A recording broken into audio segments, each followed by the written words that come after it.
worldwide. So if you choose our location, which is quite inviting, you've made a good choice for the future. We exceed a lot in health. So we have medicine, dentistry, nursing, public health, and global health. We excel as well in engineering and computing. A lot of those programs will have work placements and work placements will enable you, if we see post-study now, will enable you to stay a bit longer in the UK because employers have had to work with them for the first year and subsequently they might want you to stay longer for those post-study years, the graduate round years. So, and we also exceed well in our business schools. We're one of the few schools that are on a stock exchange. So we're a licensed stock exchange body. And a lot of our financial students get direct experience from there. I think that's a lot of sharing and I'm giving a lot of knowledge along. Thank you. Thank you. Patrick, tell us a bit more about Oxford Brookes University. Good afternoon, everyone. As I said, my name is Patrick. I work for Oxford Brookes University. I've been in a relationship with Oxford Brookes for 6 years now.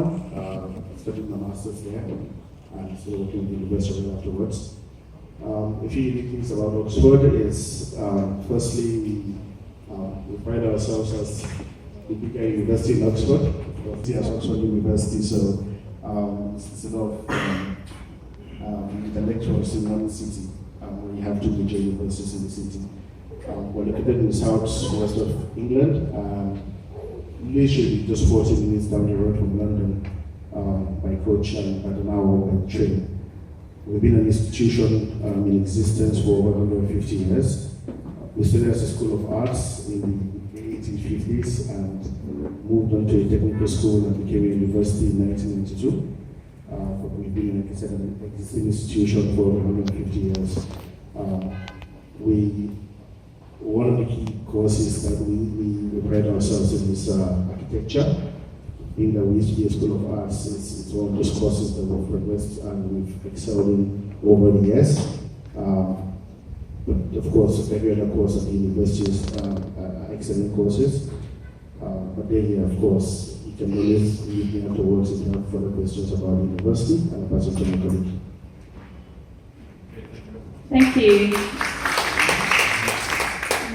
Over to Dundee. Thanks very much indeed. Well, it's a great pleasure to be here. My name is Professor Peter.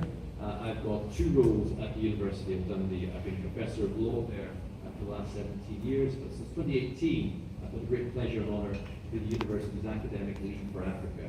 And that leads to me coming to Ghana regularly every year, as well as to Nigeria, to Kenya, and to Uganda. In my role, I work with colleagues in external relations who are involved in recruitment and engagement. I'm also leading on our partnership development with institutions across Africa.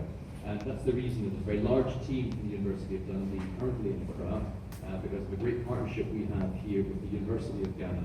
With a public lecture last night at the Ghana Academy of Arts and Sciences, celebrating the fantastic collaboration between the University of Dundee and the University of Ghana, KUST, and other institutions here in the field of drug discovery. University of Dundee, in collaboration with the University of Ghana, received almost £2 million from the William Gates Foundation, the Bill and Melinda Gates Foundation, to establish a drug discovery hub here in Accra. And the lecture we had last night was celebrating that and trying to get more funding to try and address really important issues like finding a cure for malaria. Dundee is really well known for biological sciences and from across West Africa to study with us. We're best known for energy, masters in energy, in energy law, energy economics, and indeed that's where our Centre for Energy, Petroleum and Minerals Law and Policy. Indeed, two members of the current Ghanaian government are in fact alumni of the University of Dundee and our famous Energy Centre joint leader, Amawu, the Minister for Railways Development, and Deputy Minister Dr. Amin Adam, the Deputy Energy Minister, as I mentioned. So we've got a great connection to Ghana. We recruit between 60 and 80 students every year. Most come to undertake master's programs with us, And the master's programs that we're best known for are in our business school. They will have placements attached, so students, instead of doing dissertation, can do a 3-month placement and do an internship report.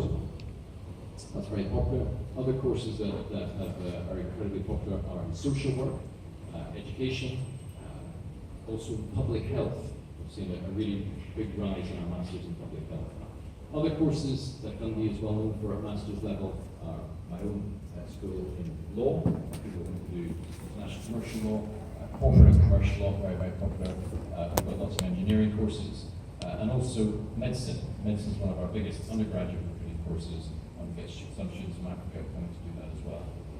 So in Scotland, our undergraduate degrees, a standard of 4 years duration. There are some exceptions. In my school, English law, which we teach, is 3 years. Medicine is 5, dentistry is 5, but most courses are 4 years long. The key thing to note is that somebody who's completed their WIAC can get direct entry into the first year of one of our 4-year programs, provided you have 1A and the rest of your grades are lower than B. So it's important to note, for 4 years, but you can get direct entry if you're high performing WIAC graduate. Just mention where Dundee is. Dundee is in the northeast of Scotland. It's 1 hour north of Edinburgh. Which is the wrong building. We have many, many African students. In fact, this year we